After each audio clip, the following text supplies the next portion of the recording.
Aloha, and welcome to Betty's Real Estate Corner, brought to you by Sakamoto Properties, Caldwell Banker, Roy and Betty Sakamoto. It kind of, I find almost anything brings me to tears these days. And of course, Danny Couch could do that anyway with I Love Hawaii. I love Hawaii. I love Lahaina. I love Maui. And you've got your Lahainaluna shirt on. And I'm wearing Lahainaluna, Yeah. which on the back of this shirt, for anyone that checks us later, the words to the alma mater. Speaking of which, let's hear the alma mater football story. A very great story.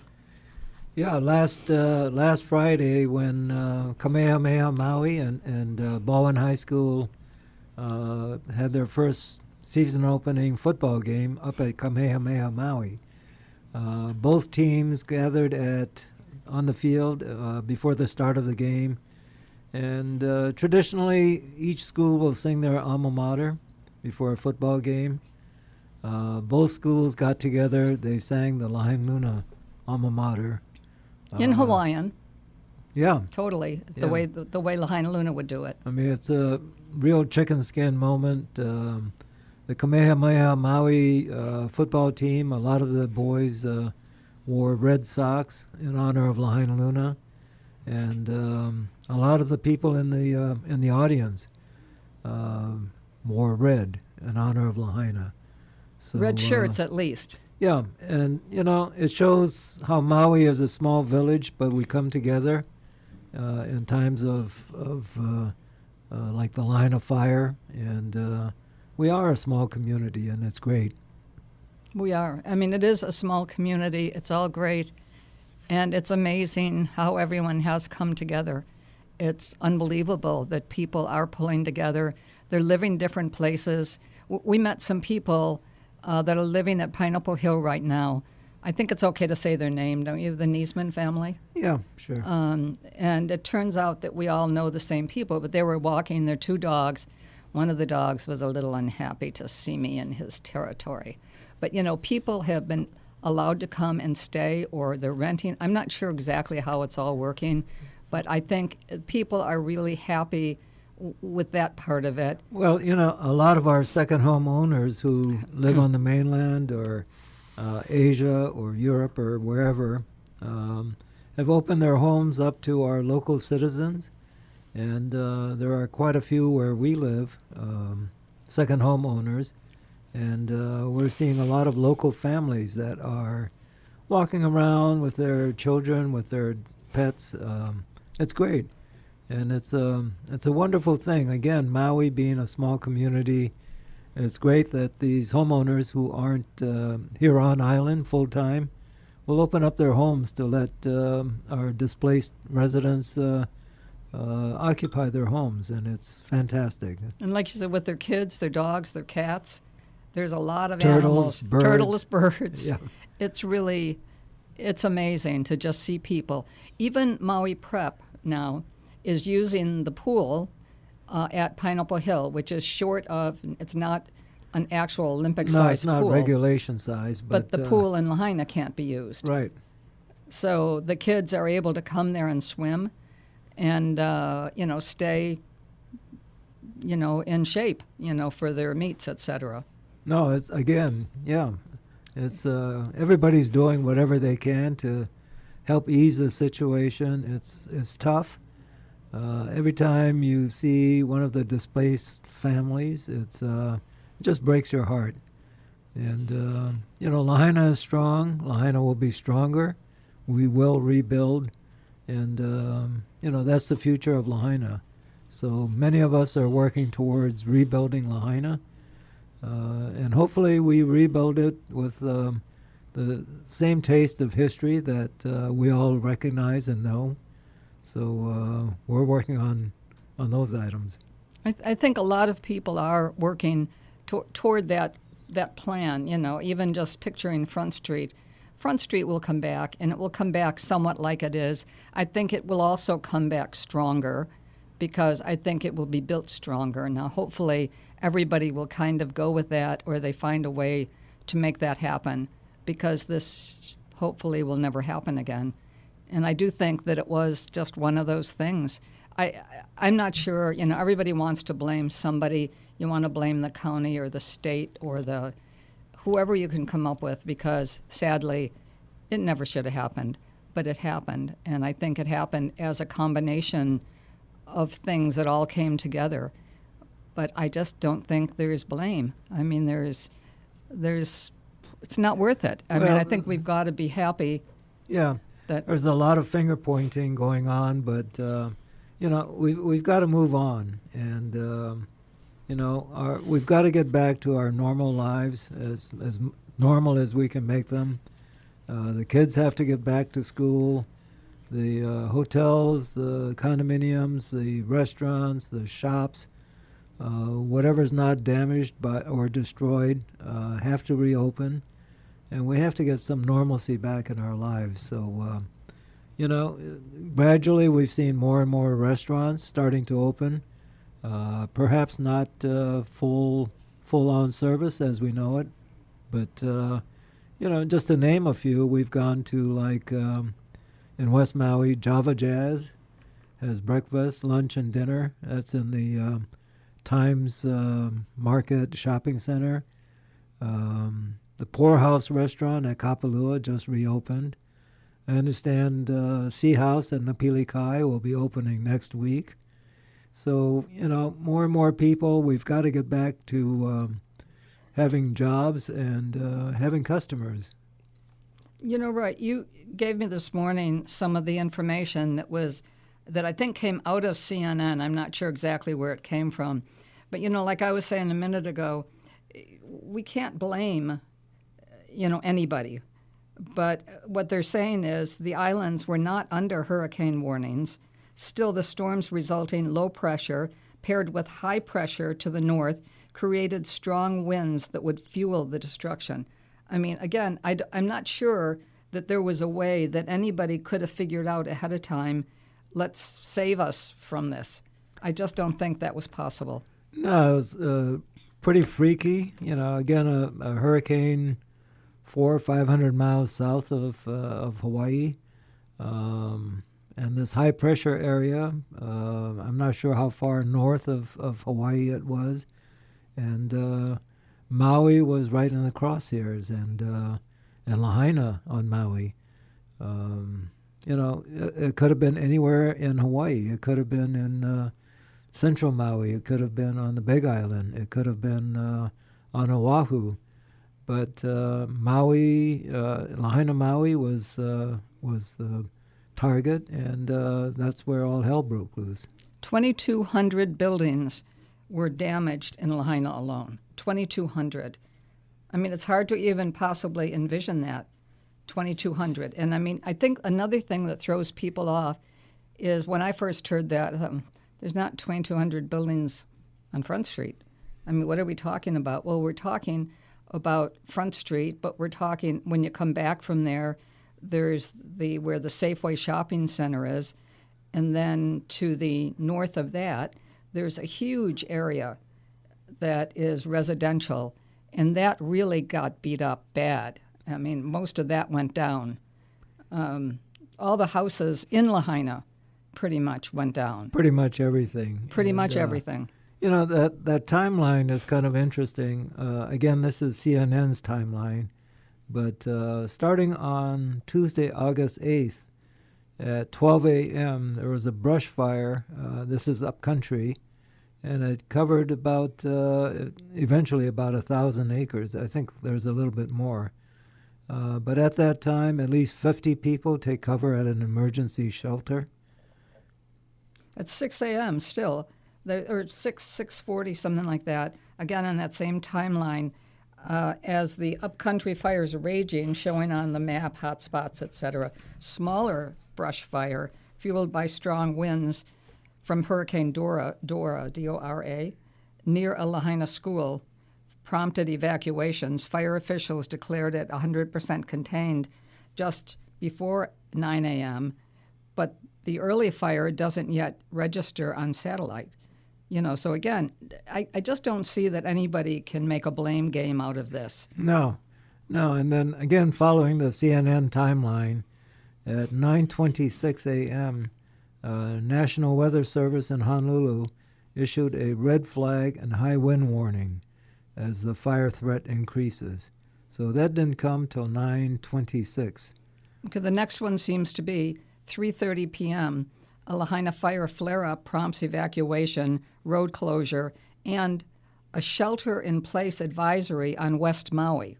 The shelter-in-place was overall for West Maui. Don't leave your houses now, meaning, let's say, if you're at Kapalua, don't drive down here to see what's happening. Or if you're in Lahaina. Or if you're in Lahaina. Stay there. Well, stay there, or at that point, I would say, shelter in place wasn't the best, but I think people started getting out of there pretty quickly after that. Yeah. At 3:43 p.m., Lieutenant Governor Sylvia Luke, who was acting as the governor with our governor traveling, she issued an emergency proclamation to activate assistance from the state's National Guard. That was at 3:43 p.m. Now, and again, following this, it might be a little boring as you're listening, and most of us in Lahaina have read this at some point, but evacuations at 4:45 continued for several Lahaina neighborhoods after an earlier flare-up closes the Lahaina bypass.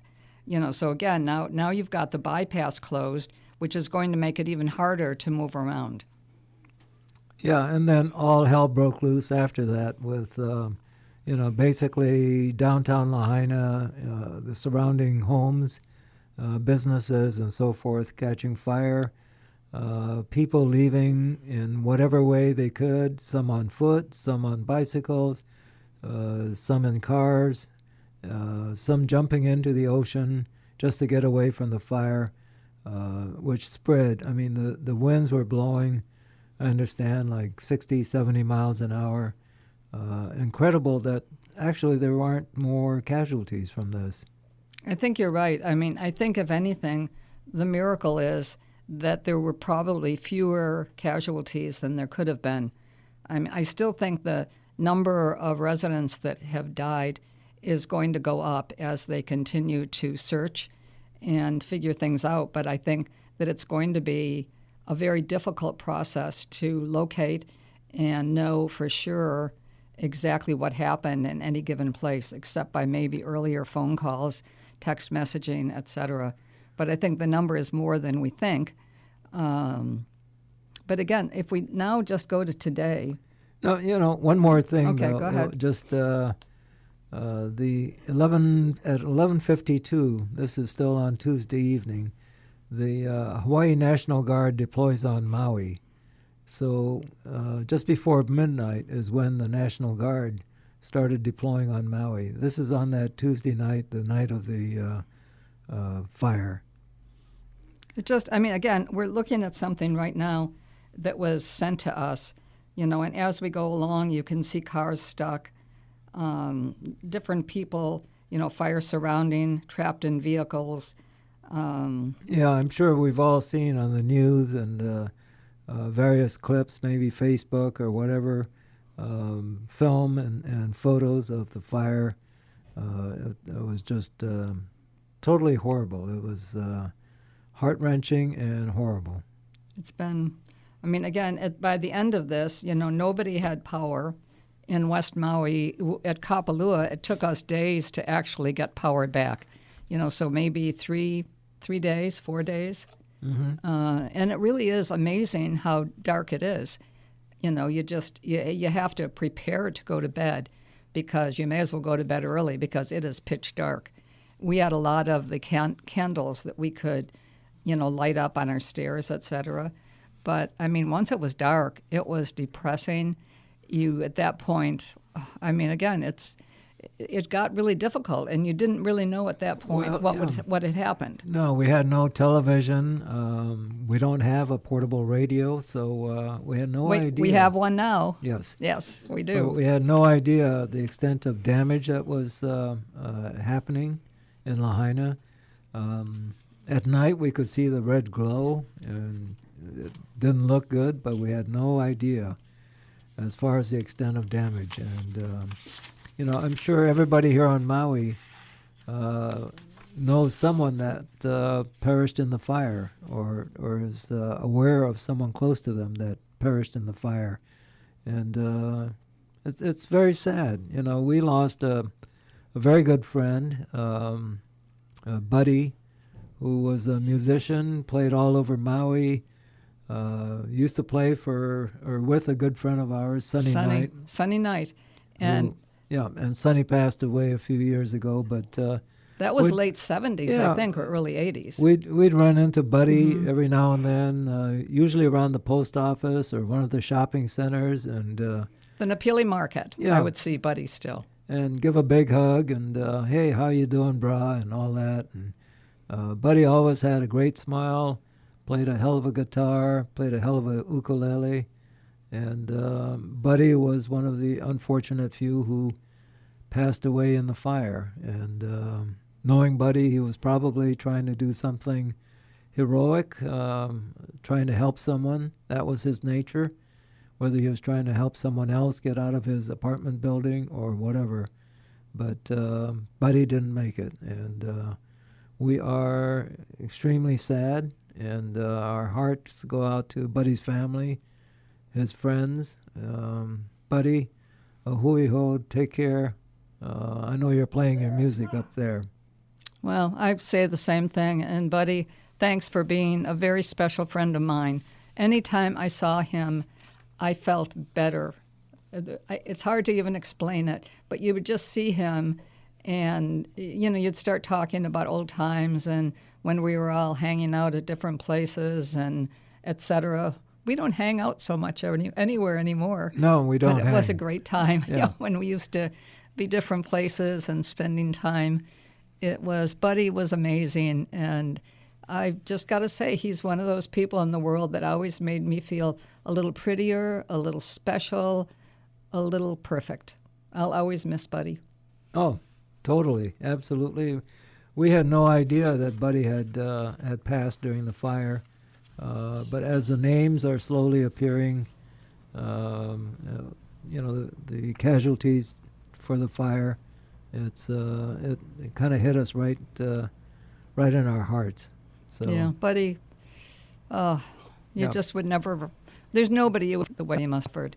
The only hope that I would have is, I think when we think of our Buddy, our buddy. People are trying to, and I would bet that for most, it happened by that. So, and the plan, what you're doing, you know you're going to be able to get going, and you're out with you, and all of a sudden, it's done, and it just Buddy forever, you know. Well, as long as well as the 100 and the identified toll is about 15, it has to rise. We have over 300 still missing. And still missing. Hopefully you're or we can't come to or whatever, but you're safe and sound. True, Roy. I mean, and there are people here that they have the names, but they don't even think. You know, their family is the mainland or long gone. I think there's a lot of people who are on the list, and maybe they don't hear anymore. But it's a tragedy. You know, the other thing that I think I'd like to talk about for just a minute, and I'm so on this that it might drive Roy crazy, but Roy grew up at 463 Lahainaluna Road, and the house that was there, he can correct me every time I say something that's wrong, because I do that. I mean, because I don't really know everything on it. But the house was moved there like in 1941, 2, something. 42. 42. Yeah. It was moved there. Roy was just a baby. And so it wasn't a brand new house ever. And later, Roy grew up there. His parents were here. I mean, it was the greatest house. It was a happy house. There was everything about it that was super. And in the backyard, Roy and his dad had grafted 2 additional colors of plumeria on the tree, so that it had white plumeria, yellow plumeria, and pink. And they kind of bloom, I think, a little bit separate. They used to, right. They used to. Yep. So Roy's mom passed away fairly young, and then his dad was with us, fortunately, for a long time. He had a lot of grandpa duties left to do, and he did them spectacularly. He took my little girl, who was by then starting high school, and he took care of her. I mean, she was the grandchild in residence. He would pick her up, take her places, do whatever. But meanwhile, in the yard, Roy's grafted the tree, and there's 3 different plumeria on it. We sell the house to David Friedman, who happened to have been a mortgage broker, still here, and he was living there when the house burned down. So we've all talked since then. But when he first purchased it, and I'm sorry I'm making the story so long, when he first purchased it, he decided pretty quickly that he was going to take the tree out because it took up so much room. So he called us, was going to take it down. Eventually, through a lot of planning, Chris Yadao, our landscaper, figured that he could move the tree for us, but he'd have to cut it down because it was really a big tree. So meanwhile, we get the tree, we get our landscaper to go, he cuts it down, he gets the bulb out that's weighed over 1,000 pounds, and we moved it and we put it at the house that we had purchased at Pineapple Hill. And it's there today, and it's big, it's spectacular. After I heard this, it was like I hadn't glanced at it for a bit, and I went outside because I wanted to be sure it was all okay. It's huge. I mean, the blooms are there. Only it's in one full right bloom now. now. It's pretty much in just full. the whites are out, but full bloom. And just white. Yeah, you're right, just white. But it's a little piece of Lahaina that's come to Kapalua, and it means so much to us right now. And David is really happy because he's going to rebuild his house in Lahaina at 463. And when he does it, he wants to come and get some clippings from the tree so that the tree can go back home. But it's spectacular. It is. But, again, we've got to move forward. And to those who may be listening on the radio, or know who some of these people that are displaced. There is an FHA program. It's FHA 203 something. There's a letter A or H or something. Anyway, an FHA 203 program where those displaced by the fire, if you've lost your house due to the fire, there's 0% down financing available through this FHA program if you're buying another property. So if you're buying another house, and it doesn't have to be in Lahaina, it could be in Kihei, could be upcountry, could be wherever. But if you were displaced by the fire, you can take advantage of this FHA program to purchase something, another house, 0 money down, and, well, we'd love to help you or point you in the right direction. So call myself, Roy, at 808-870-7060 or Betty at 808-870-7062 or look us up at sakamotoproperties.com. Or talk to your realtor. I mean, a lot of people have someone they've worked with off and on. We're right now coming up to the half-minute warning, I think. And Danny Couch will be back. But let's listen to I Love Hawaii for just a minute because that's the reality. We love Hawaii. We're not going anywhere ever. We all love Hawaii. We love Hawaii. We love Lahaina. Lahaina Strong. Aloha. Lahaina Strong.